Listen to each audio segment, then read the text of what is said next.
रामदेवर शिवयोगी सुधारणेची यात्रा उद्या दिनांक 12/1/2026 पासून सुरू होत आहे। तत्पूर्वी उद्या शुक्रवार पेठेतील शेट्टी यांच्या वाड्यात योगदंडाच्या पूजनेने धार्मिक कार्य सुरू होत आहे।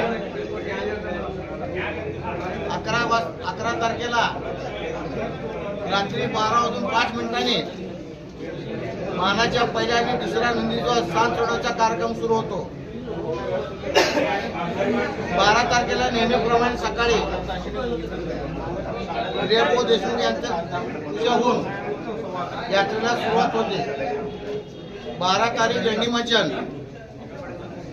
13 तारीख अक्षता कार्यक्रम, 14 तारीख होमविधी, 15 तारीख शोभेचे दारूकाम व 16 तारखेला कप्पडकळी असा 5 दिवसाचा कार्यक्रम सुरू होत आहे। सर्व सिद्धेश्वर भक्तांना माझी कळकळीची विनंती आहे की येणार ही यात्रा आपण सर्वांनी पुण्यानं गोविंदानं आनंदानं साजरा करू। आणि या यात्रेमध्ये महत्त्वाचं म्हणजे इलेक्शन एक लागलेलं आहे, त्यामुळं माझ्या सर्व यात्रेतील सर्व नंदीद्वारक असतील, मानकरी असतील, सर्व पक्षाचे उमेदवार असतील, त्यांना माझी एक कळकळीची विनंती आहे, आपण सर्वांनी यात्रेला अवश्य यावं। सोलापूरची सिद्धरामाची यात्रा आहे, पण येत असताना आपण सर्वांनी कोणीही कुठल्याही पक्षाचा बिल्ला लावून यात्रेमध्ये येऊ नका अशी माझी विनंती आहे।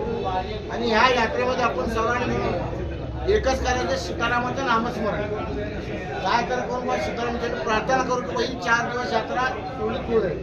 या यात्रेमुळे आपल्या या सोलापूरचं भविष्य आहे। ही जी आपल्या सोलापूरच्या यात्रेमुळे आहे। दुसरी गोष्ट सांगायची म्हणजे आता आम्हाला सांगू लागलं की 2026 साल काय तर आहे, पण माझं काय जरी असेल तर माझं त्या सिद्धरामेश्वर माझा विश्वास आहे, येणाऱ्या 14 तारखेला काय ते दाखवतो। पण आपण सर्वांनी ही यात्रा आनंदाने गुन्हा गोविंदाने पार करू आणि ह्याच्यामध्ये कुठल्याही राजकारणात आपण यात्रा सुरळीत पार करू। आणि सर्व सोलापुरातील सर्व जनतेला आज हिरापूर परिवार करतोय मकर संक्रांतीच्या हार्दिक शुभेच्छा।